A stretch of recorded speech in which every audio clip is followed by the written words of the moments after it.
पूरी दुनिया rising sea level से परेशान है, लेकिन नेदरलैंड्स ने इसका सबसे असरदार समाधान ढूंढ लिया है। असल में वो क्लाइमेट चेंज के इफेक्ट्स को पिछले कई 100 सालों से रिवर्स कर रहे हैं। ये शुरू हुआ 1100s में, जब डच लोग अपनी बस्तियों को बार बार फ्लड होते देखकर परेशान थे। उनका ज्यादातर इलाका कुछ मीटर सी लेवल से ऊपर था और नॉर्थ सी के पास, इसलिए फ्लड्स बहुत आम थे। शुरुआत में उन्होंने छोटे रिवर डाइक्स बनाए, लेकिन समय के साथ ये प्रोजेक्ट्स बहुत बड़े हो गए। उन्होंने विंड मिल्स से पानी निकाला, बड़े डैम्स बनाए और नॉर्थ सी में नई आइलैंड्स तक खड़ी कर दी। आज नेदरलैंड्स का करीब 65% हिस्सा बिलो सी लेवल है और डच इंजेन्युइटी के बिना ये सब पानी में डूब चुका होता। दूसरों की जमीन लेने की बजाय डच ने समुद्र से ही नया लैंड बनाया। यही है लैंड रिक्लेमेशन। कहते हैं God may have created the world but the Dutch created the Netherlands. यह दुनिया में एक ऐसा आइलैंड है जो हर रात सचमुच गायब हो जाता है। दिन में यहाँ के विलेजर्स रेत पर चलते हैं, फिशरमैन अपनी बोट्स ठीक करते हैं और बच्चे वैसे ही खेलते हैं जैसे किसी भी जगह है। लेकिन जैसे ही सूरज डूबता है, पूरा आइलैंड समुद्र के नीचे चला जाता है। लोगों को सनसेट से पहले ही यहाँ से निकलना पड़ता है, वरना बढ़ता हुआ टाइड सब कुछ निगल लेता है। हाउसेस, ट्रीज, यहाँ तक कि एनिमल्स भी।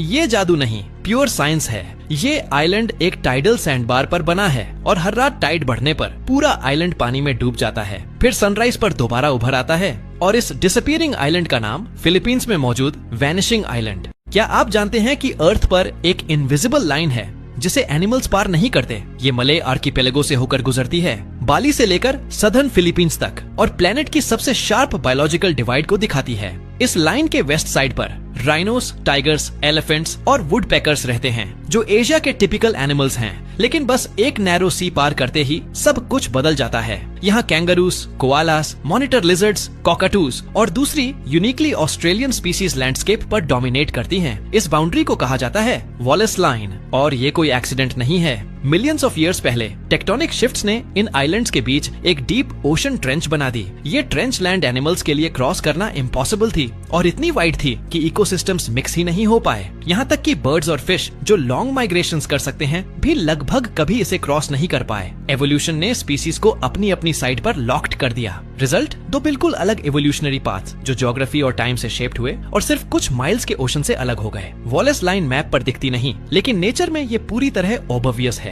ये अर्थ की सबसे फैसिनेटिंग नेचुरल बाउंड्रीज में से एक है। सिर्फ 1 सेकंड में अर्थ पर क्या होता है? हर सेकंड लगभग 4 बच्चों का जन्म होता है, जिनमें से ज्यादातर एशिया, अफ्रीका और साउथ अमेरिका में, और उसी सेकंड में लगभग 2 लोगों की मृत्यु भी हो जाती है। हर सेकंड करीब 4 million email, 3 million text message और लगभग 10,000 ट्वीट्स भेजे जाते हैं, जबकि गूगल पर 1 लाख से ज्यादा सर्च होती हैं। लोग हर सेकंड 23,000 कप्स कॉफी पी जाते हैं, 25,000 कोक के कैन खोलते हैं, 12,000 पंट्स बियर खत्म करते हैं और लगभग 400 स्लाइसेस पिज्जा खा लेते हैं। हर सेकंड करीब 100 लाइटनिंग स्ट्राइक्स धरती पर गिरती है। इसी दौरान लाइट अर्थ के चारों ओर लगभग 7 बार घूम सकती है और हमारी प्लेनेट लगभग 30 किलोमीटर सन के चारों ओर आगे बढ़ जाती है। हर सेकंड एक अर्थक्वेक रिकॉर्ड होता है। दुनिया में कहीं न कहीं 2 कार क्रैशेस भी हो जाते हैं और इंसान हर सेकंड 1200 बैरल्स ऑयल जला देता है, जिससे लगभग 1100 टन कार्बन डाइऑक्साइड एटमॉस्फेयर में जाती है। कॉस्टको हर सेकंड करीब 6 हॉट डॉग्स बेचता है। इलन मस्क लगभग $3,000 कमा लेते हैं, जबकि अमेज़न और वॉलमार्ट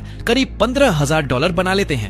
और सोशल मीडिया पर हर सेकंड 5 मिलियन लाइक्स दिए जाते हैं। तो स्टैट्स मत बिगाड़ो, लाइक बटन दबा दो। क्या होगा अगर यूएस और उसके एलाइज कोशिश करें कि चाइना को मैप से मिटा दें? ऐसी स्थिति में उन्हें दुनिया की बिगेस्ट आर्मी, हजारों डेडली मिसाइल्स और वॉर रेडी नेवी का सामना करना पड़ेगा। लेकिन अमेरिका सीधा लैंड या नेवल इन्वेजन से वॉर शुरू नहीं करेगा, बल्कि एक स्ट्रेटेजिक वॉर शुरू करेगा ताकि चाइना को अंदर से तोड़ा जा सके। सबसे पहले अमेरिकन सबमरीन्स साउथ चाइना सी में तैनात होंगी, जबकि जापान और फिलीपींस मिलकर ईस्ट चाइना सी को ब्लॉक करेंगे, जिससे चाइना के 80% ऑन-ऑयल और ट्रेड पर असर पड़ेगा। ऑन-ऑयल बंद होने का मतलब फैक्ट्रीज बंद, और फैक्ट्रीज बंद होने का मतलब एक्सपोर्ट्स पूरी तरह रुक जाना और इकोनॉमी का कोलैप्स। इसी दौरान American stealth bombers Chinese ports पर हमला करेंगे और सैटेलाइट्स कमांड सेंटर्स को ब्लाइंड कर देंगे, जिससे जेट्स उड़ने से पहले ही रनवेज बेकार हो जाएंगे। ऐसी डेस्परेट सिचुएशन में चाइना मदद के लिए रशिया की तरफ देखेगा और रशिया वेपन्स, फूड और ऑन-ऑयल सप्लाई करके तुरंत सपोर्ट देगा। इस मदद से चाइनीज आर्मी कुछ समय तक डैमेज कर सकती है, लेकिन इकोनॉमिक कोलैप्स की वजह से वॉर ज्यादा देर तक नहीं चल पाएगा। आखिर में चाइना सबसे खतरनाक न्यूक्लियर वेपन इस्तेमाल करने का फैसला कर सकता है, क्योंकि जब कोई सुपर पावर पूरी तरह खत्म होने के कगार पर होती है तो वह सरेंडर नहीं करती, बल्कि सब कुछ खत्म कर देती है।